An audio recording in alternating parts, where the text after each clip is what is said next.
বিসমিল্লাহির রহমানির রহিম। প্রিয় শিক্ষার্থীরা, ওয়েলকাম টু লালমাটিয়া মহিলা কলেজ অনলাইন ক্লাস। আমার প্রিয় শিক্ষার্থীরা, আশা করি তোমরা সকলেই অনেক অনেক ভালো আছো, সবাই সুস্থ আছো।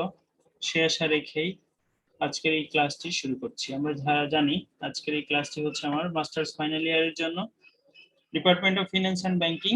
আমরা ফাইন্যান্সিয়াল ডেরিভেটিভস এই সাবজেক্টটি নিয়ে আজকে আলোচনা করব। এই সাবজেক্টটির চ্যাপ্টার 1, অর্থাৎ আমরা রিভিশন ক্লাস নিচ্ছি আমি, সেটা সকলেই জানো। তো রিভিশন ক্লাস হলেও আমরা একদম প্রথম থেকেই ধরে নিচ্ছি যে আমরা এখন কিছুই পড়ি নাই, সেই অনুযায়ী আমি কিন্তু ক্লাসটি নেওয়ার চেষ্টা করব। আর সমস্যা থাকলে সেগুলো তো তোমরা বলবাই। তো আমরা আজকে যে সকল বিষয় নিয়ে আলোচনা করব, তার আগে একটু আমাকে বলবা যে এনশিওর করবা যে তোমরা আমার স্লাইডটা দেখতে পাচ্ছ কিনা এবং আমার কথা সুন্দরভাবে শুনতে পাচ্ছ কিনা। তোমরা কি স্লাইড দেখতে পাচ্ছ? জি স্যার। আমার কথা স্পষ্ট শোনা যাচ্ছে, তাই তো? জি স্যার। ঠিক আছে, তাহলে আমরা আজকে যে বিষয়গুলো নিয়ে আলোচনা করব, topics to be discussed: definition of derivatives, the difference market in where derivatives are traded, different types of derivatives, different types of derivatives contract। খেয়াল করো, সবগুলো কিন্তু একটু মনে হয় আমাদের কাছে যে একই জিনিস, কিন্তু খুব সূক্ষ্ম সূক্ষ্ম পার্থক্য এখানে আছে। প্রথমটা আমরা পড়বো যে ডেরিভেটিভস এর সংজ্ঞা, দ্বিতীয়টা পড়বো আমরা ডেরিভেটিভস এর যে ডিফারেন্ট মার্কেট রয়েছে, অর্থাৎ কোথায় কোথায় ডেরিভেটিভস গুলা হচ্ছে লেনদেন হয়, সেই মার্কেটস নিয়ে আমরা আলোচনা করব। তারপর হচ্ছে ডিফারেন্ট টাইপস অফ ডেরিভেটিভস, আমাদের ডেরিভেটিভস এর প্রকারভেদ, ডেরিভেটিভস কয় ধরনের সেটা নিয়ে আলোচনা করব। এরপরেটা দেখো derivative, different types of derivatives contract. প্রথম 3 নাম্বার হচ্ছে আমাদের ডেরিভেটিভস কয় প্রকার, আর 4 নাম্বার হচ্ছে ডেরিভেটিভস কন্ট্রাক্ট কত প্রকার বা কি কি, সেটা নিয়ে আমরা আলোচনা করব। তাহলে আজকে এই 4টি বিষয় নিয়ে আমরা আলোচনা করার চেষ্টা করব। তো প্রথমে আমরা দেখতে পাচ্ছি, কি দেখতে পাচ্ছি বলো তো? কথা বলতে হবে আমার ক্লাসে, কিন্তু তুমি এসে চুপচাপ থাকলে হবে না, তোমার পার্টিসিপেট থাকতে হবে। অর্থাৎ ডেফিনিশন অফ ডেরিভেটিভস। হ্যাঁ, ডেফিনিশন অফ ডেরিভেটিভস। তাহলে অংশগ্রহণমূলক ক্লাস হতে হবে, যে আমি একা শুধু কথা বলে যাব শিক্ষক, এই জন্য সেটা না, আমার স্টুডেন্টরাও কথা বলবে। ঠিক আছে, এটা হচ্ছে। তাহলে ডেফিনিশন অফ ডেরিভেটিভস এ যাওয়ার আগে আমি একটু ইতিহাস তুলে ধরতে চাই, যে আমাদের এই ডেরিভেটিভস গুলা কত বছর ধরে আমাদের ফিনান্সে এসেছে, তারপর হচ্ছে এটা কত সাল থেকে মূলত শুরু হয়েছে, সেগুলো নিয়ে আমরা একটু আলোচনা করি। তো তোমরা সকলে জানো, ইন দ্য লাস্ট প্রায় 40 years derivatives have become increasingly important in finance।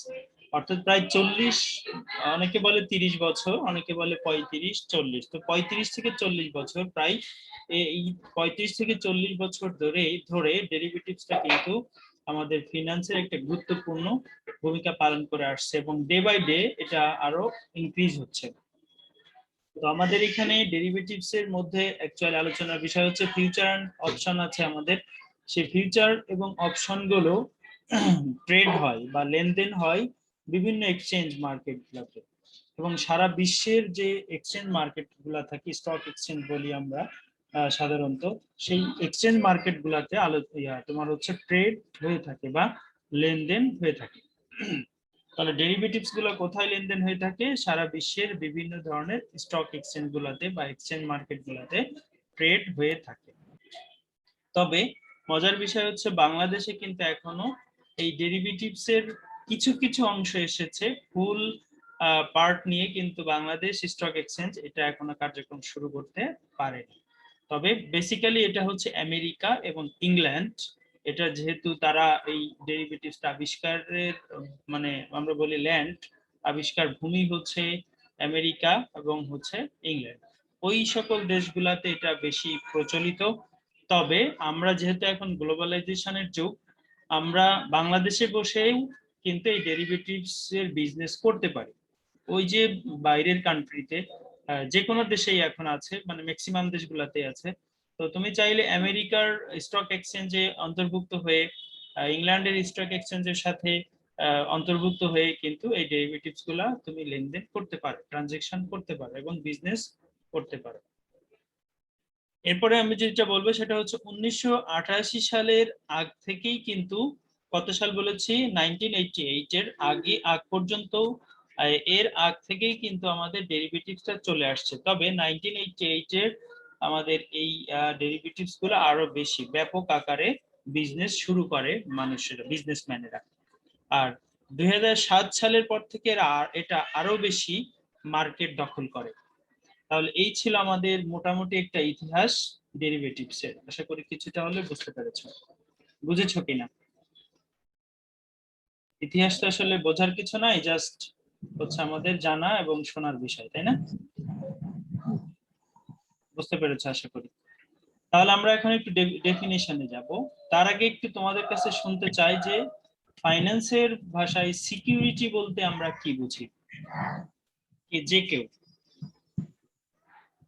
কে বলতে পারবে সিকিউরিটি বলতে কি বুঝি? মনে আছে কিনা? না থাকলে নাই, বলবা, সময় নষ্ট করার দরকার নেই। হ্যাঁ, কেউ একজন পারবা না? আচ্ছা, ওকে, সমস্যা নাই, আমরা মনে করাই দিই। আমাদের এটা ভালোভাবে মনে রাখতে হবে। সিকিউরিটি তো দুই ধরনের, একটা হচ্ছে জামানত, এটা আমরা সকলেই জানি, বা নিরাপত্তা। যদি তোমাকে বলে যে একটা চাকরি করতে হবে, সে চাকরির জন্য তোমাকে 10,000 টাকা সিকিউরিটি রাখতে হবে। যদি তোমাকে বলা হয় তুমি ব্যাংক থেকে লোন নিবে, তাহলে ব্যাংক থেকে লোন নিতে হলে তোমার হচ্ছে যে সম্পত্তির যে দলিল আছে, সেই দলিলটা ব্যাংকের নিকট জমা রাখতে হবে। জমা রেখে তুমি লোনটা নিতে পারবা। এই যে জমা রেখেছো, সেটাকে কিন্তু অন টাইপ অফ সিকিউরিটি বলা হচ্ছে, এক ধরনের সিকিউরিটি, বা এটাকে বলা হচ্ছে নিরাপত্তা। আর আমাদের ফিনান্সের এটাও একটা পার্ট। আর একটা পার্ট হচ্ছে আমাদের যে সিকিউরিটি বলতে আমরা বোঝাই যে ওই সকল আর্থিক সম্পদ, যে সকল আর্থিক সম্পদে একজন বিনিয়োগকারী অর্থ বিনিয়োগ করতে পারে, অথবা একটি কোম্পানি সেই সিকিউরিটির মাধ্যমে অর্থ সংগ্রহ করতে পারে। তাদের যে প্রয়োজনীয় অর্থ থাকে, প্রয়োজন, যে অর্থের প্রয়োজন, সেই অর্থ সংগ্রহ করতে পারে। যেমন সহজে যদি আমি বলি, শেয়ার। একজন বিনিয়োগকারী, ধরো তুমি একজন বিনিয়োগকারী, তো তুমি কি করতে পারো, এই শেয়ারে তোমার অর্থ ইনভেস্ট করতে পারো। আবার একটি কোম্পানি যখন শেয়ার ইস্যু করে, তখন তোমাকে বুঝতে হবে যে ওই কোম্পানির অর্থ দরকার, সেই অর্থ সংগ্রহ করার জন্য তারা শেয়ার ইস্যু করেছে। তাহলে দেখো, এই শেয়ার এক ধরনের সিকিউরিটি। তাহলে আমি দুইটা কথা বলেছিলাম, সিকিউরিটি হচ্ছে কোনো কোম্পানি অর্থ সংগ্রহ করতে পারে সিকিউরিটির মাধ্যমে, এবং কোনো বিনিয়োগকারী অর্থ বিনিয়োগ করতে পারে। তাহলে শেয়ার এক ধরনের সিকিউরিটি, বন্ড এক ধরনের সিকিউরিটি, ডেরিভেটিভস এক ধরনের সিকিউরিটি। তারপর হচ্ছে আমাদের আরো নাম শুনেছো তোমরা, কমার্শিয়াল পেপার নাম শুনেছো না? বাণিজ্যিক পত্রের নাম শুনেছো, শুনেছো কিনা? জি স্যার। এই সব কিছু কিন্তু সিকিউরিটি। ওয়ারেন্টের নাম শুনেছো? ওয়ারেন্ট অবশ্যই শুনেছো, হয়তো মনে নাই বা মনে আছে, এরকমই আমি ধরে নিচ্ছি মনে আছে। ওয়ারেন্টও এক ধরনের সিকিউরিটি। এই ওয়ারেন্টও এখনো বাংলাদেশে প্রচলিত হয়নি। এই ওয়ারেন্টও কিন্তু এক ধরনের ডেরিভেটিভস, তবে এটা হচ্ছে আমেরিকাতে খুব প্রচলিত। যেহেতু আমরা অদূর ভবিষ্যতে এই ডেরিভেটিভস এর যে অন্তর্নিহিত সিকিউরিটি গুলো, অ্যাসেট গুলো, আমরা কিন্তু এই কথাটা বারবার বলবো। অন্তর্নিহিত কথাটা ডেরিভেটিভস এ বারবার আসবে। তো আমি এই জিনিসটা আরো ক্লিয়ার করতে চাই প্রথমে, যে অন্তর্নিহিত বলতে ডেরিভেটিভস গঠিত হয়েছে কি কি নিয়ে। ডেরিভেটিভ যে সকল সিকিউরিটি নিয়ে গঠিত হয়েছে, সেই সকল সিকিউরিটি গুলাকে একত্রে আমরা কিন্তু বলবো যে ডেরিভেটিভস এর অন্তর্নিহিত সিকিউরিটি। ঠিক আছে, সিকিউরিটি কথাটা যেহেতু ক্লিয়ার, এখন অন্তর্নিহিত কথাটা ক্লিয়ার হতে হবে। ধরো তোমার হচ্ছে, আমি বিজনেস করছি, তোমার শেয়ার আছে, এর মধ্যে অপশন আছে, কন্ট্রাক্ট আছে, হচ্ছে ফিউচার কন্ট্রাক্ট, ফরওয়ার্ড কন্ট্রাক্ট, এক একটা কিন্তু পার্ট, ভিন্ন ভিন্ন পার্ট।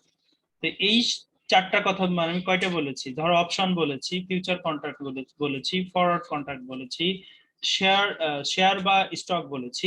এই চারটা কথাই, চারটা নিয়েই হবে একটা ডেরিভেটিভস। আমাদের আরো কিছু আছে, জাস্ট আমি উদাহরণ হিসেবে বলছি যে এই চারটা আমরা যদি বলি যে এই ডেরিভেটিভস এর, আমার ডেরিভেটিভস এর অন্তর্নিহিত সিকিউরিটি গুলা কি কি, তখন আমাকে বলতে হবে future contract, option, forward contract, stock বা শেয়ার। এই সবগুলোকে বলা হচ্ছে এই ডেরিভেটিভস এর অন্তর্নিহিত সিকিউরিটি। ক্লিয়ার না? কথা ক্লিয়ার তো? বুঝতে পেরেছো কিনা? হ্যাঁ, হ্যাঁ বা না বলো। জি স্যার, বুঝতে পেরেছি। বলুন।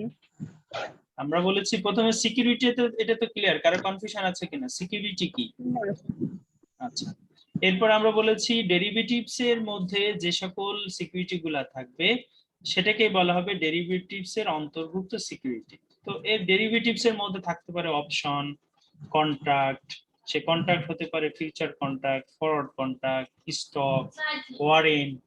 হ্যাঁ, এই সব কিছু আমাদের কিন্তু ডেরিভেটিভস এর অংশ, এক একটা পার্ট। এতগুলা নিয়েই কিন্তু আমাদের কি হবে, ডেরিভেটিভস গঠিত হবে। জি স্যার। এইটা। তো এখন তাহলে আমরা সংজ্ঞায় চলে যাই। ডেরিভেটিভস আর ফাইন্যান্সিয়াল ইনস্ট্রুমেন্টস। ডেরিভেটিভস হচ্ছে কি আর্থিক, ইনস্ট্রুমেন্ট মানে হচ্ছে কি সম্পদ বা দলিল। ইনস্ট্রুমেন্ট মানে কি দলিল, উপাদান। তাহলে ডেরিভেটিভস হচ্ছে কি একটি আর্থিক দলিল। Derivatives can be used on different types of assets such as commodities. আচ্ছা, এখানে আরেকটা ইম্পর্টেন্ট বিষয় আছে, কমোডিটিস। ডেরিভেটিভস এর মধ্যে কি কি হতে পারে বলছে, derivatives can be used on different types of asset. ডেরিভেটিভসটা গঠিত হতে পারে বিভিন্ন ধরনের অ্যাসেট নিয়ে, যেমন কমোডিটিস পণ্য দ্রব্য নিয়ে হতে পারে। কি কি পণ্য দ্রব্য? যেমন শস্য, ধান, ধান হয় না, জি পাট হয় না, জি এই সব কিছু কিন্তু ডেরিভেটিভস এর অংশ। একটা সময় যখন কিনা আমাদের এই যে সিকিউরিটি গুলা যেটা আমরা জানি, বন্ড, ডিবেঞ্চার, তারপরে স্টক, যেগুলা বলেছি আমি, এগুলা যখন আবিষ্কার হয়নি তখন কিন্তু ডেরিভেটিভস হিসাবে কাজ করেছিল এই কমোডিটিস গুলো। যেমন তোমার ধান হতে পারে, পাট হতে পারে, কফি হতে পারে, হ্যাঁ, এগুলা যে সকল, তারপরে তোমার গবাদি পশু হতে পারে। এই যে কমোডিটিস গুলা বা গবাদি পশুগুলাও কিন্তু একসময় আমাদের ডেরিভেটিভস এর পার্ট ছিল, অংশ ছিল। ধীরে ধীরে এই কমোডিটিস থেকে বের হয়ে এসে আমরা পরবর্তীতে তোমার আর্থিক যে দলিল বা কাগজি মুদ্রা, আমরা তো ফিনান্সের যে বিষয়গুলো নিয়ে আলোচনা করি সেগুলা কিন্তু কাগজি মুদ্রা বলে, নিশ্চয়ই জানো। কাগজি মুদ্রা বলতে যেমন ওই যে বন্ড কিন্তু এক ধরনের কাগজ, এটা নিয়ে বিজনেস করা হয়। শেয়ার এক ধরনের কাগজ, এটা নিয়ে বিজনেস করা হয়, এই জন্য এগুলাকে বলা হচ্ছে কাগজি বিজনেস বা কাগজ সিকিউরিটিস। তো কমোডিটিস থেকে ধীরে ধীরে আমরা এই যে equities, bonds, interest rate, exchange rate, এগুলাতে চলে এসেছি। তাহলে আমাদের ডেরিভেটিভস এর মধ্যে যে অন্তর্নিহিত যে অ্যাসেট গুলা, সেগুলা হচ্ছে কি কমোডিটিস হতে পারে, ইকুইটি শেয়ার হতে পারে, বন্ড হতে পারে, ইন্টারেস্ট রেট হতে পারে, এক্সচেঞ্জ রেট হতে পারে, আর যে কোনো ইন্ডিসেস হতে পারে। এখন যেমন stock market index, consumer price index, এই সকল বিষয় কিন্তু ডেরিভেটিভস এর অ্যাসেট হিসাবে আমরা উল্লেখ করতে পারি। আমার এই কথা ক্লিয়ার কিনা? আমরা কিন্তু পুরো সাবজেক্টটা পড়ে ফেলি কিন্তু ডেরিভেটিভস কি সেটা ফাইনালি বলতে পারি না। এখন আমার আজকের এই লেকচারটা শুনলে আমার কাছে মনে হয় যে আজকে যারা আছো তাদের এই সমস্যাটা হওয়ার কথা না। তাহলে বলো ডেরিভেটিভস কি, ডেরিভেটিভস এর অন্তর্নিহিত অ্যাসেট গুলাকে আমরা বলতে পারবো তো? অন্তর্নিহিত অ্যাসেটস গুলো হয় অপশন, তারপর আর কন্ট্রাক্ট। কন্ট্রাক্ট অনেক ধরনেরই হতে পারে, এগুলোই মনে আছে। এই যে এখানে তুমি কি স্লাইড দেখতে পাচ্ছ না? Commodities, equities, bonds, interest rate, exchange rate, indices, এগুলাই। এক্সাম্পল হিসাবে যদি আমরা বলি, এই stock option is a derivative whose value is depend on the price of stock. Stock option এক ধরনের ডেরিভেটিভস যার মূল্যটা নির্ভর করে স্টকের প্রাইসের উপর। যখনই ওই স্টকের একটা মূল্য থাকবে তখনই সেটা একটা ডেরিভেটিভসে রূপান্তরিত হয়ে যাবে বা সেটাকে আমরা ডেরিভেটিভস বলতে পারবো। এরপর আমরা বলছি ইন এ ওয়ার্ড, এক কথা আমরা বলতে পারি derivative security is a financial security such as an option or future whose value is derived in part from the value and characteristics of another security, the underlying asset. Underlying asset যে বলেছেন অন্তর্নিহিত কথা বারবার আসবে, সেজন্য আমরা এটা বোঝাই নিয়েছি যে আন্ডারলাইং অ্যাসেট বলতে কি বোঝাইছি। নেক্সট আমরা অ্যাকর্ডিং টু জন সি হালের বইটাই কিন্তু আমরা পড়ি। তো উনি বলেছেন derivatives can B defined as a financial instrument whose value depends on the values of others more basic underlying variables or underlying asset। অর্থাৎ ডেরিভেটিভস হচ্ছে এর অন্তর্নিহিত যে সিকিউরিটি গুলা বা অ্যাসেট গুলা থাকবে তাদের সমষ্টিকেই ডেরিভেটিভস, তাদের মূল্যের সমষ্টিকেই ডেরিভেটিভস বলে। ক্লিয়ার? এরপর হচ্ছে অ্যাকর্ডিং টু R.W. Kolb, উনি বলেছেন যে a derivatives is a contract that derives most of its value from some underlying asset, reference rate or index. এই হচ্ছে আমাদের ডেরিভেটিভস কাকে বলে তার সংজ্ঞা। আশা করি ক্লিয়ারলি বুঝতে পেরেছো। তাহলে পারবো তো আমরা? ওকে, কনফিউশন থাকলে বলতে হবে, আমি আবার বলবো দরকার হলে, সাথে আমার কোনো আপত্তি নেই, কিন্তু মনে ব্যথা নিয়ে যাওয়া যাবে না। নেক্সট হচ্ছে আমাদের the different markets in where derivatives are traded. Derivatives গুলা কোথায় কোথায় লেনদেন হয়, আগেও হতো বর্তমানেও হচ্ছে, সেইগুলা নিয়ে আমরা এখানে আলোচনা করব। তাহলে কি দেখতে পাচ্ছ, একটু কেউ একজন পড়ো তো 2 নাম্বার কোশ্চেনটা কি? The derivative markets in where derivatives are traded. Different marketing derivatives R traded, তাই তো? অর্থাৎ কোথায় কোন কোন মার্কেট গুলাতে ডেরিভেটিভস কি হয়, ট্রেড হয়। অর্থাৎ ডেরিভেটিভস এর যে অন্তর্নিহিত অ্যাসেট গুলা আছে সেই অ্যাসেট গুলা বা একত্রে যদি আমরা ডেরিভেটিভস বলি সেগুলা কোন কোন মার্কেটে লেনদেন হয় সেগুলা। তাহলে ডেরিভেটিভ মার্কেটকে প্রধানত 2 ভাগে ভাগ করা হয়েছে, একটা হচ্ছে এক্সচেঞ্জ ট্রেড মার্কেট আর একটা হচ্ছে দা ওটিসি মার্কেট বা ওভার দা কাউন্টার মার্কেট। এই দুইটা মার্কেটে ডেরিভেটিভস গুলা হচ্ছে লেনদেন হয়ে থাকে। তাহলে এক্সচেঞ্জ ট্রেডেড মার্কেট গুলা কি কি? এক্সচেঞ্জ ট্রেড, বাংলাদেশের এক্সচেঞ্জ ট্রেড মার্কেট কি কেউ বলতে পারবা? তাহলে ক্লিয়ার হয়ে যাবে। বাংলাদেশের এক্সচেঞ্জ ট্রেড মার্কেট হচ্ছে ঢাকা স্টক এক্সচেঞ্জ এবং চিটাগং স্টক এক্সচেঞ্জ, দুইটা।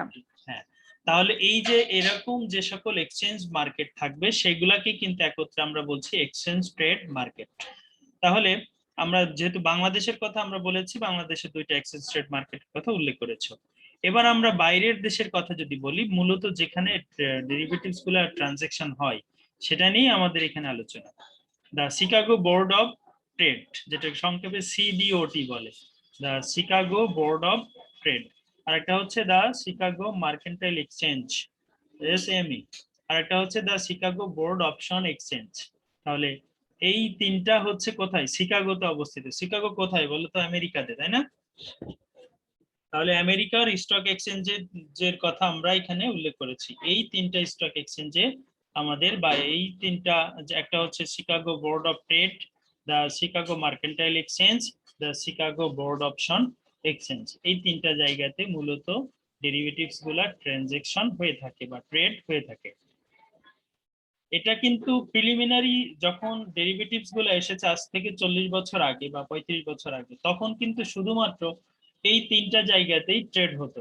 কিন্তু বর্তমানে অন্যান্য দেশ, চায়না বলো, জাপান বলো, তারপরে হচ্ছে অন্যান্য যে দেশগুলো আছে, সব ম্যাক্সিমাম দেশগুলাতেই কিন্তু ট্রেড হচ্ছে। কিন্তু আমাদের মাদার মানে প্রধান যে তোমার হচ্ছে এক্সচেঞ্জ, সেটা আমরা এখানে উল্লেখ করেছি। আচ্ছা, এরপরে আরেকটা বিষয় তোমাদের মনে রাখতে হবে যে এই সাবজেক্টটা পড়তে গেলে মনে করতে হবে আমাদের কারেন্ট দেশ হচ্ছে কি আমেরিকা, তাহলে কিন্তু অনেক সহজ হয়। এই জন্য কিন্তু এই 3টা এক্সচেঞ্জ নিয়ে বেশি আলোচনা করা হচ্ছে। এবার আমরা এক একটা নিয়ে একটু ডিটেলস আলোচনা করব। বলছি কি, প্রথমে দা শিকাগো বোর্ড অফ ট্রেড বা সিবিওটি। এই সিবিওটি তে প্রথম 1848 সালে এটা প্রতিষ্ঠিত হয়েছিল। দা শিকাগো বোর্ড অফ ট্রেড কত সালে প্রতিষ্ঠিত হয়েছিল বলেছি? 1848 সালে, 1848 এ ইট ওয়াজ এস্টাবলিশড। এবং প্রথম যখন এটা প্রতিষ্ঠিত হয়েছিল তখন এটা কাদের উন্নয়নের জন্য কাজ করেছিল? মজার বিষয় হচ্ছে 1848 সালে যখন এটা প্রতিষ্ঠিত হয়েছিল তখন এটা কৃষকদের এবং যারা ব্যবসায়ী, মানে অন্যান্য মার্চেন্ডাইজ বলে, অর্থাৎ পণ্যদ্রব্যের ব্যবসায়ী যারা, তাদের নিয়ে প্রথম এই শিকাগো বোর্ড অফ ট্রেড প্রতিষ্ঠিত হয়েছিল।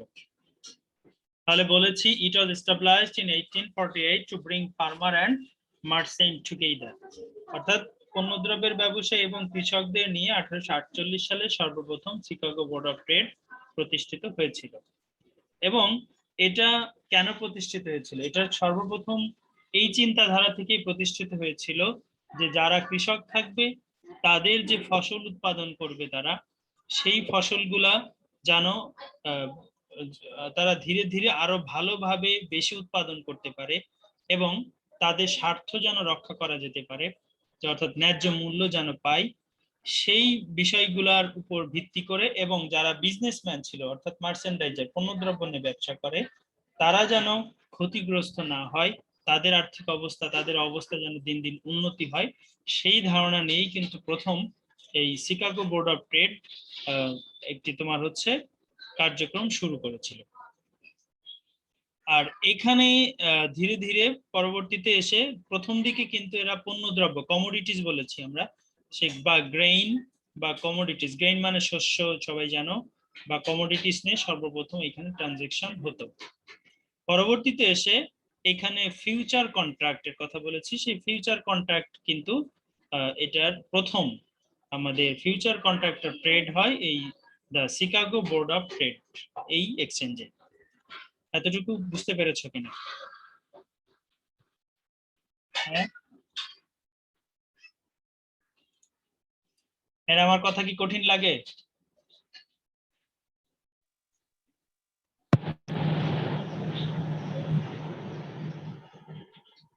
সারা আক্তার বোঝা যাচ্ছে? আসমা? জি স্যার, শুনতে পাচ্ছি। ওকে, ঠিক আছে। বুঝতে পারছো কিনা আমার কথা? জি স্যার, বুঝতে পারছি। ওকে, নেক্সট। তাহলে আমরা কি বললাম? শিকাগো বোর্ড অফ ট্রেড সর্বপ্রথম প্রতিষ্ঠিত হয়েছিল 1848 সালে এবং এটি সর্বপ্রথম কৃষকদের এবং মার্চেন্ডাইজ যারা তাদের নিয়ে, অর্থাৎ পণ্যদ্রব্যের ব্যবসা করতে যারা, তাদের নিয়ে সর্বপ্রথম এটি গঠিত হয়েছিল। এবং পরবর্তীতে এখানে সর্বপ্রথম ফিউচার কন্ট্রাক্ট লেনদেন শুরু হয়েছিল, অর্থাৎ the first future contract was developed here. এখানে সর্বপ্রথম ফিউচার কন্ট্রাক্টের উন্নয়ন ঘটে। নেক্সট হচ্ছে আমাদের the Chicago mercantile Exchange, CME সংক্ষেপে, Chicago mercantile Exchange. it was another future exchange established in 1919. 1919 সালে সর্বপ্রথম এই শিকাগো মার্কেন্টাইল এক্সচেঞ্জ প্রতিষ্ঠিত হয়েছিল। এবং এখানে ওই যে সিবিওটি অর্থাৎ শিকাগো বোর্ড অফ ট্রেডে সর্বপ্রথম যে ফিউচার কন্ট্রাক্টটা লেনদেন শুরু হয়েছিল, এই শিকাগো মার্কেন্টাইল এক্সচেঞ্জে পরবর্তীতে এই ফিউচার কন্ট্রাক্টটা আরো শক্তিশালী ভাবে, আরো মানে ভালোভাবে উন্নতির সাথে বা সফলতার সাথে এই শিকাগো মার্কেন্টাইল এক্সচেঞ্জে এটা ট্রেড করা হতো। থার্ড হচ্ছে আমাদের শিকাগো বোর্ড অপশন এক্সচেঞ্জ, সিবিওই। এটা আমাদের এই ডেরিভেটিভস এর উন্নয়নের জন্য ব্যাপক কার্যক্রম শুরু করেছিল বা ব্যাপক সহায়তা করেছে।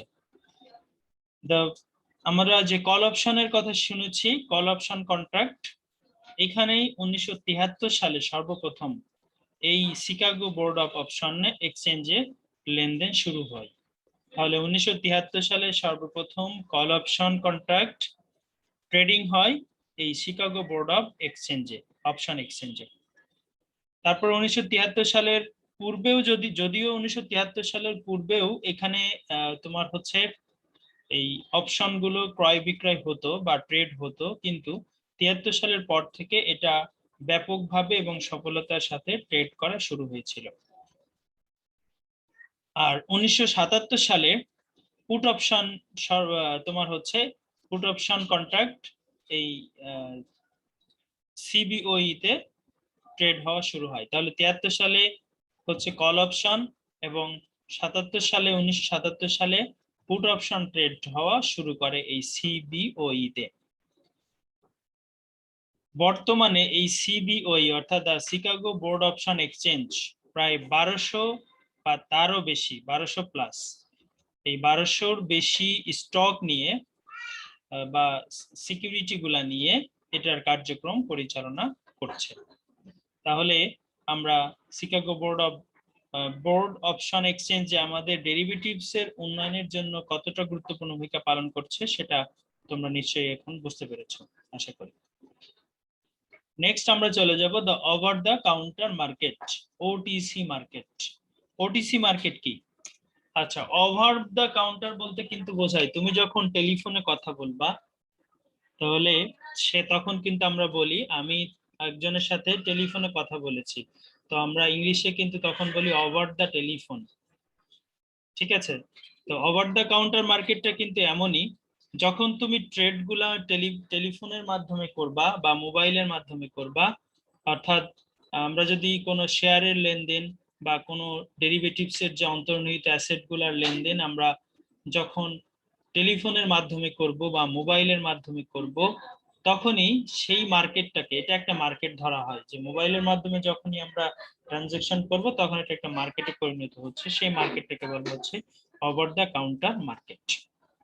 এটা একটা সংজ্ঞা। আরেকটা সংজ্ঞা কিন্তু আমরা এর আগে শিখে এসেছি যে ওটিসি মার্কেট হচ্ছে যে সকল সিকিউরিটি গুলো তোমার হচ্ছে স্টক এক্সচেঞ্জে তালিকাভুক্ত হয় না, না হয়ে লেনদেন করে যে মার্কেটে, সেটাকে বলে ওটিসি মার্কেট। কিন্তু অ্যাকচুয়ালি সংজ্ঞা হচ্ছে আমরা এখন যেটা বলছি, the over the counter market is an important alternative of exchange. ঠিক আছে, এবং এটি হচ্ছে it is a telephone and computer link network of dealers who do not physically meet, অর্থাৎ যারা ফিজিক্যালি অর্থাৎ এক জায়গায় উপস্থিত না হয়ে টেলিফোন অথবা কম্পিউটার লিংকের যে ইন্টারনেট সিস্টেম আছে, নেটওয়ার্ক সিস্টেম আছে, সেই নেটওয়ার্ক সিস্টেমের মাধ্যমে যখন বিজনেস সম্পাদন করবে, অর্থাৎ ট্রেড করবে বা ক্রয় বিক্রয় করবে, তখন সেই মার্কেটটাকে বলা হচ্ছে ওটিসি মার্কেট বা over the counter market. Sir এই মার্কেটের তো নির্দিষ্ট কোনো প্রতিষ্ঠান নাই, সবকিছু তো অনলাইনে ইন্টারনেটের মাধ্যমে হয়। হ্যাঁ, অবশ্যই ইন্টারনেটের মাধ্যমে হবে, কিন্তু নির্দিষ্ট প্রতিষ্ঠানই আছে। হ্যাঁ, কারণ তুমি কার সাথে বিজনেস করবা? তুমি তো আর চাইলে আমার সাথে এখানে আমাকে ফোন করে বলতে পারো না যে আমাকে শেয়ার ক্রয় করে দেন বা আমাকে তোমার হচ্ছে অপশন ক্রয় করে দেন, পারবা বলতে? অবশ্যই একটা নির্দিষ্ট প্রতিষ্ঠান আছে, সেই প্রতিষ্ঠানের সাথে তোমাকে প্রথমে কি করতে হবে? লিংক আপ করতে হবে, রেজিস্ট্রেশন করতে হবে, ফর্ম ফিল আপ করতে হবে। করার পরে তোমার মোবাইল নাম্বার তাদের কাছে থাকবে, তাদের মোবাইল নাম্বার তুমি নিবা, কিভাবে ট্রেড হবে সবকিছুই সেখানে সেটেল হবে। হওয়ার পরেই কিন্তু তুমি শুধুমাত্র তাদের সাথেই ট্রানজেকশন করতে পারবে। সুতরাং এদের একটা নির্দিষ্ট তোমার হচ্ছে প্রতিষ্ঠান আছে। তোমাকে যদি উদাহরণ হিসেবে বলি, ধরো বাংলাদেশে যদি আমি শেয়ার বিজনেস করতে চাই, তাহলে তোমার হচ্ছে ব্রোকার হাউসে আমার অ্যাকাউন্ট খুলতে হয়। বর্তমানে কিন্তু ব্রোকার হাউস গুলাতেই যারা যে কম্পিউটারের সামনে বসে ট্রেড করে, তাকে কিন্তু আমি এখানে বসে ফোন করতে পারি যে আমার এই শেয়ারটির দাম এত চলছে, তুমি এটা বিক্রি করে দাও বা এটা ক্রয় করে দাও। তারা কিন্তু সেটা কাজ করছে, এটাও কিন্তু এক ধরনের টেলিফোনের মাধ্যমে আমার কাজ হয়ে গেল। তো এটাকেও কিন্তু আমরা ওভার দা কাউন্টার মার্কেট বলতে পারি। বুঝাতে পারছি কিনা? জি স্যার। জি স্যার। এখন এখানে ধরো আমি একজনকে বললাম যে তুমি বিজনেস করছো, তোমার ব্রোকার হাউস আছে, তুমি ওভার দা কাউন্টার মার্কেটে বিজনেস করছো। এখন আমি এখানে বসে তোমাকে বললাম যে আসমা বা আমরা যে আছে সাহারা, যে আছে, যে তোমাদেরকে বললাম যে তুমি আমার এই শেয়ারটা ক্রয় করে দাও। তুমি ক্রয় করে দিলা না। একটু পরে যে যদি আমি বলি যে শেয়ারটা ক্রয় করে দিয়েছো, তখন তুমি বললা না তো আপনি তো আমাকে বলেননি, আমার কিছু করার আছে? করার নাই। সেজন্য এখানে কি করা হয়, আমার এই কাস্টমারের বা এই বিজনেসম্যানের কলটা রেকর্ড করা হয়, যাতে ভবিষ্যতে তার সাথে কোনো ধরনের অপ্রীতিকর ঘটনা না ঘটে বা ভুল বোঝাবুঝি যাতে না হয়। তাহলে এখানে কিন্তু ট্যাপ করা হয়, যেটা বলছে ট্যাপ করা হয় বা রেকর্ড করা হয়। তাহলে মূল মুদ্রা কথা হচ্ছে কি, যে বিজনেসটা যে মার্কেটে টেলিফোনের মাধ্যমে বা কম্পিউটার লিংক নেটওয়ার্কের মাধ্যমে আমাদের হচ্ছে লেনদেন কার্যক্রম সম্পাদিত হয়, সেই মার্কেটটাকে বলা হচ্ছে ওভার দা কাউন্টার মার্কেট। ঠিক আছে, বুঝতে পেরেছো? জি স্যার। তাহলে আমাদের 2 নম্বর প্রশ্নটা এই যে এই খোলাই ছিল যে different market in derivatives, exchange trade market, over the counter market. এখন এক্সচেঞ্জ ট্রেড মার্কেট ছিল আবার 3টা, Chicago board of trade, the Chicago mercantile exchange, the Chicago board option exchange. এগুলা সংক্ষিপ্ত রূপগুলো মনে রেখো। নেক্সট প্রশ্নে আমরা যেতে পারি। জি স্যার। বলছে ডিফারেন্ট টাইপস অফ ডেরিভেটিভস, বিভিন্ন ধরনের ডেরিভেটিভস গুলো। এখন আমাদের ডেরিভেটিভস অলরেডি আমরা জেনে ফেলেছি ডেরিভেটিভস গুলা কি কি, যেমন কমোডিটি ডেরিভেটিভস আর একটা হচ্ছে ফাইন্যান্সিয়াল ডেরিভেটিভস। ডেরিভেটিভস গুলাকে কিন্তু প্রধানত এই দুইটি ভাগে ভাগ করা হয়েছে, একটা হচ্ছে কমোডিটি ডেরিভেটিভস আর একটা হচ্ছে ফাইন্যান্সিয়াল ডেরিভেটিভস। তো কমোডিটি মানে তো পণ্য, তাহলে এখানে কি থাকবে? আচ্ছা যদি আমরা বলি, ওই যে তোমরা তো তোমাদেরকে একটু আগে বলেছি ধান হতে পারে, পাট হতে পারে, তেল হতে পারে, এই সবগুলাকে বলা হচ্ছে কমোডিটি ডেরিভেটিভস। তাহলে এই commodity derivatives is a derivatives contract specifying A commodity or a commodity index as the underlying. তাহলে আন্ডারলাইং বলতে যেহেতু অন্তর্নিহিত তোমার পণ্য দ্রব্যগুলো, যেমন আমরা স্পেসিফিক ভাবে যদি বলি আবার একই কথা, তোমার কোনো পাট, তারপর হচ্ছে গ্রেইন, একবারই বলি গ্রেইন, যে কোনো ধরনের গ্রেইন হতে পারে, অয়েল হতে পারে, এইগুলাকে আমরা কিন্তু একত্রে বলছি কি commodity derivatives. For example A crude oil forward contract, যেমন তেল আমি কিনতে চাই, ক্রুড মানে হচ্ছে অপরিশোধিত, অপরিশোধিত তেল কিনতে চাই, তাহলে এই অপরিশোধিত তেল কেনার যে চুক্তি সেটাকে কিন্তু আমরা বলছি কমোডিটি ডেরিভেটিভস এর চুক্তি বা ফরওয়ার্ড কন্ট্রাক্ট। আর crude oil is a commodity, সেটাই বলেছে the contract specify the price, quantities and the date of future exchange of the grade of crude oil। তাহলে এই যে কন্ট্রাক্টে যখন সম্পাদিত হবে সেখানে প্রাইস উল্লেখ থাকবে, কোয়ান্টিটি উল্লেখ থাকবে এবং লেনদেনটা যে কবে সম্পাদিত হবে তার ডেটও উল্লেখ থাকবে। ভবিষ্যতে সম্পাদিত হবে, অবশ্যই আমাদের ডেরিভেটিভস গুলা কিন্তু ভবিষ্যতের জন্য হয়ে থাকে, 3 মাস, 4 মাস, 6 মাস, 2 মাস, 1 মাস, এটার জন্য হয়ে থাকে। ঠিক আছে, তাহলে এই যে আমরা একটু আগে বলেছি 1848 সালে সিবিওটি সর্বপ্রথম এই কমোডিটি ডেরিভেটিভস চালু করে। আশা করি বুঝতে পেরেছো। নেক্সট হচ্ছে আমাদের financial derivatives. Financial derivatives is a derivatives contract specifying financial instrument, যেমন interest rate, foreign exchange rate of financial index as a underlying. অর্থাৎ আমাদের ফাইন্যান্সিয়াল যে অ্যাসেট গুলো আছে সেই অ্যাসেট গুলো নিয়েই আমাদের ফাইন্যান্সিয়াল ডেরিভেটিভসটা গঠিত হয়ে থাকে। যেমন আইবিএম কল অপশন, আইবিএম একটা প্রতিষ্ঠানের নাম, এই আইবিএম প্রতিষ্ঠান যদি কল অপশন ইস্যু করে বা চালু করে বা ট্রেড করে, সেটাকে আমরা এই কল অপশনটাকে আমরা বলছি ফাইন্যান্সিয়াল ডেরিভেটিভস। তারপর হচ্ছে আইবিএম এর আরো স্টক হতে পারে, শেয়ার হতে পারে, বন্ড হতে পারে, তারপরে হচ্ছে তোমার ফিউচার ফরওয়ার্ড কন্ট্রাক্ট গুলো হতে পারে, এই সব কিছু হচ্ছে আমাদের ফাইন্যান্সিয়াল ডেরিভেটিভস। আমরা অলরেডি আলোচনা করেছি যে 1973 সালে সিবিওই সর্বপ্রথম এই ফাইন্যান্সিয়াল ডেরিভেটিভস গুলার কার্যক্রম শুরু করে। আশা করি বুঝতে পেরেছ। নেক্সট প্রশ্ন 4 নাম্বার হচ্ছে আমাদের different types of derivatives contract. আমরা কিন্তু এখন শিখলাম ডেরিভেটিভস কয় ধরনের, তাহলে কে পারবা বলতে? ডেরিভেটিভস দুই প্রকার, কমোডিটি আর হচ্ছে ফাইন্যান্সিয়াল। বাহ, সুন্দর, তাহলে 2 ধরনের। এরপর আমরা চলে যাব different types of derivatives contract. এটা একটু বড় এবং এটার মাধ্যমে আমরা ক্লাসটি শেষ করে দিতে পারবো আশা করা যায়, নাকি এটা আগামী দিন বোঝাবো বলো তো? স্যার বুঝেন, সমস্যা নেই। তো নেক্সট ক্লাস আবার কবে হবে? আবার রবিবারে হবে। মানে প্রতি উইকে রবিবারে হবে? হ্যাঁ তো এটা কন্টিনিউ করলে ভালো হয়। হ্যাঁ, করবো ইনশাআল্লাহ। জি স্যার। আচ্ছা, তাহলে বলছে different types of derivatives contract, forward contract, future contract, option, swap, interest rate swap, currency swap, warrants, LEAPS, baskets, swaptions, এই সবগুলো হচ্ছে আমাদের ডেরিভেটিভস কন্ট্রাক্ট। ঠিক আছে,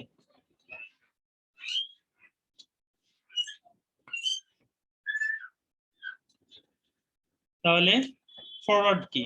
A forward contract is a customized contract between two entities. Entities মানে দুইজন ব্যক্তি বা দুইটি প্রতিষ্ঠান, entities মানে সত্তা, দুইটি প্রতিষ্ঠান বা দুইজন ব্যক্তির মধ্যে যে কন্ট্রাক্টটা হবে সেটাকে বলা হচ্ছে forward contract, where settlement takes place on a specific date in the future at today's pre-agreed price.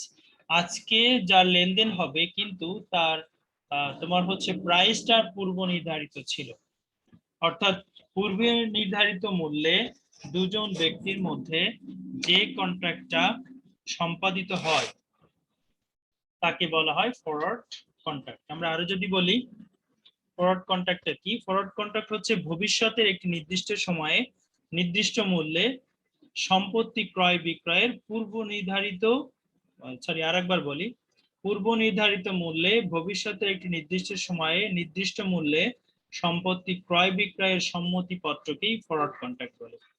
আরেকবার বলছি, পূর্ব নির্ধারিত মূল্যে ভবিষ্যতের একটি নির্দিষ্ট সময়ে নির্দিষ্ট মূল্যে সম্পত্তি ক্রয় বিক্রয়ের সম্মতিপত্রকেই ফরওয়ার্ড কন্ট্রাক্ট বলে। ঠিক আছে, তো এখানে বলছে forward contract is a customised contract between two entities where settlement takes place on a specific date in the future at today's pre agreed price. এখানে একটু অন্যভাবে যদি বলি যে পূর্ব নির্ধারিত মূল্যে ভবিষ্যতের একটি নির্দিষ্ট সময়ে নির্দিষ্ট মূল্যে সম্পত্তি ক্রয় বিক্রয়ের যে চুক্তি আজকে নির্ধারিত হয় সেটাকেই বলা হচ্ছে ফরওয়ার্ড কন্ট্রাক্ট। এরপর হচ্ছে ফিউচার কন্ট্রাক্ট। ফিউচার কন্ট্রাক্টটা হচ্ছে ভবিষ্যতের এমন একটি চুক্তি যেখানে দুটি পক্ষের মাঝে সম্মতি প্রকাশ করে থাকে যে এক পক্ষ অন্য পক্ষকে নির্দিষ্ট মূল্যে পণ্যদ্রব্য বা কোনো বস্তু সরবরাহ করবে। তাহলে পার্থক্যটা দেখো, একটা বস্তুর কথা বলা আছে আর ওইখানে যে কোনো ধরনের পণ্য, নির্দিষ্ট পণ্য থাকবে, আর এখানে হচ্ছে যে দুইটা পক্ষের মধ্যে একটা সম্মতি থাকবে যে এক পক্ষ অন্য পক্ষকে দিতে বাধ্য থাকবে ফিউচার কন্ট্রাক্টে। তাহলে future contract between two parties to buy or sell an asset at a certain time in the future at a certain price. Future contracts are special types of forward contracts in the sense that the former are standardized exchange trade contracts. ঠিক আছে, এটা ছিল আমাদের forward এবং future. এবার চলে যাব option. Option আর two types, একটা হচ্ছে কল অপশন আর একটা হচ্ছে পুট অপশন। অপশন হচ্ছে দুই ধরনের, কল অপশন এবং পুট অপশন।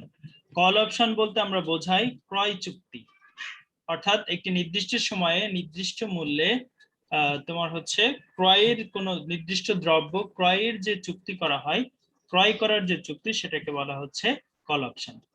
তো call option gives the buyer the right but not the obligation to buy a given quantity of the underlying asset at a given price on or before a given future date. এখানে একটা কথা বলা আছে obligation, not the obligation. obligation মানে বাধ্যবাধকতা নাই, obligation মানে বাধ্যবাধকতা, বাট এখানে বলছে বাট নট দ্য অব্লিগেশন। বলছে কল অপশন গিভস দ্য বায়ারকে দ্য রাইট দিবে কিন্তু বাধ্যবাধকতা থাকবে না, to buy a given quantity of a underlying asset at a given price on or before a given future date. ভবিষ্যতের একটি নির্দিষ্ট সময়ে তোমাকে ক্রয় করার যে অধিকার দিবে কিন্তু একদম যে বাধ্যবাধকতা নয়, সেই ভিত্তিতে ভবিষ্যতের যে কোনো সম্পত্তি ক্রয় করার চুক্তিকেই বলা হচ্ছে কল অপশন। এখানে ক্লিয়ারলি আরেকটু বলি যে কল অপশনের ক্ষেত্রে এমন যে চুক্তিটা আমরা করেছি যে 3 মাস পরে আমাকে কিছু মার্কার ক্রয় করে দিতে হবে। আমি একজন পার্টির সাথে অন্য থার্ড কোনো পার্টির সাথে আমি কি করলাম, চুক্তি করলাম, একটা ব্যক্তির সাথে চুক্তি করলাম বা প্রতিষ্ঠানের সাথে, তারা আমাকে মার্কার ক্রয় করে দেওয়ার অধিকার রেখেছে, কিন্তু আমি যে ক্রেতা সে এই চুক্তিটা সম্পাদন করেছি, আমি চাইলে তাদের কাছ থেকে কিনতেও পারি, চাইলে নাও কিনতে পারি। অর্থাৎ নট দ্য অব্লিগেশন, এখানে বাধ্যবাধকতা নাই যে তার কাছ থেকে কিনতেই হবে। আমি বলেছি যে 3 মাস পরে আমি তার কাছ থেকে কিছু মার্কার ক্রয় করব, এটা নিয়ে একটা আমরা চুক্তিতে আবদ্ধ হয়েছি। অর্থাৎ এবং যখনই চুক্তিতে আবদ্ধ হব তখনই তাকে একটা নির্দিষ্ট পরিমাণ ফি কমিশন আমাকে দিয়ে আসতে হবে। ধরো 1000 টাকা আমি তাকে দিয়ে এসেছি, তাহলে এই 1000 টাকা দেওয়ার মাধ্যমে ওই ব্যক্তির সাথে আমি একটা চুক্তিতে আবদ্ধ হয়েছি। এখন আমার রাইট আছে যে তার কাছে গিয়ে বলা যে আপনি 3 মাস পরে গিয়ে বলা যে আপনি আমার মার্কার গুলা ক্রয় করে দেন। আবার আমার এটাও রাইট আছে যে না, আমি চাইলে সেখানে যাব না, না গেলে আমার কোনো সমস্যা নাই, তারও কোনো সমস্যা নেই। ঠিক আছে, এরকমও হতে পারে, এই জন্য বলছে এখানে কোনো অব্লিগেশন নাই, বাধ্যবাধকতা নাই, তবে অধিকার আছে। আশা করি বুঝতে পেরেছো। জি স্যার। নেক্সট হচ্ছে আমাদের কল অপশন গেল। পুট অপশন, পুট অপশন হচ্ছে বিক্রয় করার চুক্তি। যে আমি একজনকে বললাম যে আমার কাছে কিছু তোমার হচ্ছে মার্কার আছে, আপনি এটা 3 মাস পরে বিক্রি করে দিবেন এই প্রাইসে। তো ঠিক আছে, আমরা বিক্রি করে দিব। এই যে কন্ট্রাক্টটা হচ্ছে সেটাকে বলা হচ্ছে পুট অপশন। তারপরে যাব আমরা সোয়াপস। Swaps are private agreement between two parties to exchange cash flow in the future according to a pre-arranged formula. মানে সোয়াপ হচ্ছে এক ধরনের চুক্তি, বিনিময় চুক্তি। সোয়াপ অ্যাকচুয়ালি, সোয়াপের বাংলা হচ্ছে বিনিময়। তো বিনিময় হচ্ছে কি, এক পক্ষ আমাকে যে কোনো একটা জিনিস দিবে, আর এক পক্ষ তার বিনিময়ে আর একটা জিনিস দিবে। এই যে বিনিময়টা হবে সেটাকে বলা হচ্ছে সোয়াপস। তো আমরা সোয়াপস এর অঙ্ক করেছি যে একজনের ডলার দরকার, আর একজনের হচ্ছে ধরো টাকা দরকার। যার টাকা দরকার সে ব্যাংকের কাছে যাবে, ব্যাংক ডলার মানে হচ্ছে ডলার নিয়ে এসে যার টাকা দরকার তাকে টাকা দিবে, আর যার ডলার দরকার তাকে ডলার দিবে। যার কাছে ডলার আছে তার কাছ থেকে ডলার নিয়ে আসবে ব্যাংক, ডলার নিয়ে এসে যার ডলার দরকার তাকে দিবে। যার কাছে টাকা আছে তার কাছ থেকে টাকা নিবে ব্যাংক, যার টাকা দরকার তাকে টাকা দিবে। এই যে একটা বিনিময়ের চুক্তি, এটাকেই বলা হচ্ছে সোয়াপস। বুঝতে পেরেছো আশা করি। নেক্সট হচ্ছে ইন্টারেস্ট রেট সোয়াপস। এখন এই সোয়াপস হচ্ছে কয়েক ধরনের, তার মধ্যে একটা হচ্ছে interest rate swaps. This entails swapping only the interest related cash flows between the parties in the same currency. এখানে শুধুমাত্র যে লেনদেনটা হবে সেই লেনদেনটা হবে শুধুমাত্র ইন্টারেস্ট নিয়ে। ধরো আমি ইনভেস্ট করেছি 1 লক্ষ টাকায়, প্রিন্সিপাল 1 লক্ষ টাকাকে বলা হচ্ছে প্রিন্সিপাল অ্যামাউন্ট। এই প্রিন্সিপাল অ্যামাউন্ট নিয়ে কাজ হবে না, হবে শুধুমাত্র ইন্টারেস্ট নিয়ে। তো শুধুমাত্র ইন্টারেস্ট নিয়ে যে সোয়াপটা গঠিত হবে সেটাকে বলা হচ্ছে ইন্টারেস্ট রেট সোয়াপস। আর কারেন্সি সোয়াপস হচ্ছে ইন্টারেস্ট এবং ওই যে প্রিন্সিপাল অ্যামাউন্ট, এই দুইটা নিয়ে যখন আমরা কাজ করব তখন সেটাকে বলা হচ্ছে কারেন্সি সোয়াপস। তো বলছে this এন্টাইল swapping both principal and interest between the parties with the cash flows in one direction being in a different currency than those in the opposite direction. আশা করি বুঝতে পেরেছেন। নেক্সট হচ্ছে warrant option. Generally have lives of up to 1 year। যখন আমাদের warrant গুলার মেয়াদ, মানে অপশন গুলার মেয়াদ সাধারণত কত বছর থাকে? 1 year। The majority of the option traded on the option exchange having a maximum maturity of the 9 month। অর্থাৎ 9 মাস থেকে 1 বছরের জন্য অপশনগুলো সাধারণত ক্রয় বিক্রয় হয়ে থাকে। সাধারণত বলেছে কিন্তু 9 মাস থেকে 1 বছর। তো longer date option are called warrants. যখন 9 মাসের বেশি হয়ে যাবে, অর্থাৎ 10 মাস, 11 মাস, 12 মাস যখন হয়ে যাবে, লঙ্গার ডেট বলবে। সেই লঙ্গার ডেটের জন্য যে অপশনগুলো থাকবে সেই অপশনগুলোর নামটা চেঞ্জ করে আমরা তখন বলবো ওটা হচ্ছে ওয়ারেন্ট। বুঝতে পেরেছো? অর্থাৎ যে অপশনগুলোর মেয়াদ সব থেকে বেশি হবে সেই অপশনগুলোকে বলা হবে ওয়ারেন্টস। এরপর হচ্ছে লিভস। লিভস অর্থ কি বলছে? the acronym LIVS means long term equity anticipation securities. These are option having a maturity of up to 3 years. তাহলে যে অপশনগুলোর মেয়াদ 3 বছর হতে পারে সেগুলোকে বলা হচ্ছে LEAPS, অর্থাৎ long term equity anticipation securities. এটাই হচ্ছে সহজ কথা। 3 বছরের বেশি মেয়াদি অপশনগুলোকে বলা হচ্ছে long term equity anticipation securities. ঠিক আছে?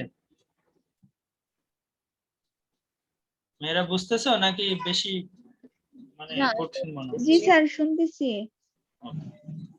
Next Vazquez. বাস্কেটস এর ভিতরে তো অনেক জিনিস রাখা যেতে পারে, তাই না? জি স্যার। তো এই বাস্কেটস এক ধরনের ডেরিভেটিভস। এখানে অ্যাকচুয়ালি বাস্কেট বলতে আমরা পোর্টফোলিও বুঝি। যেহেতু আমি একবারই বলেছি বাস্কেটের ভিতরে অনেক কিছু রাখা যেতে পারে। তো পোর্টফোলিও কি নিশ্চয়ই মনে আছে যে আমরা যখন অনেকগুলা সিকিউরিটি নিয়ে একসাথে বিজনেস করব তখন সেটাকে বলা হচ্ছে পোর্টফোলিও।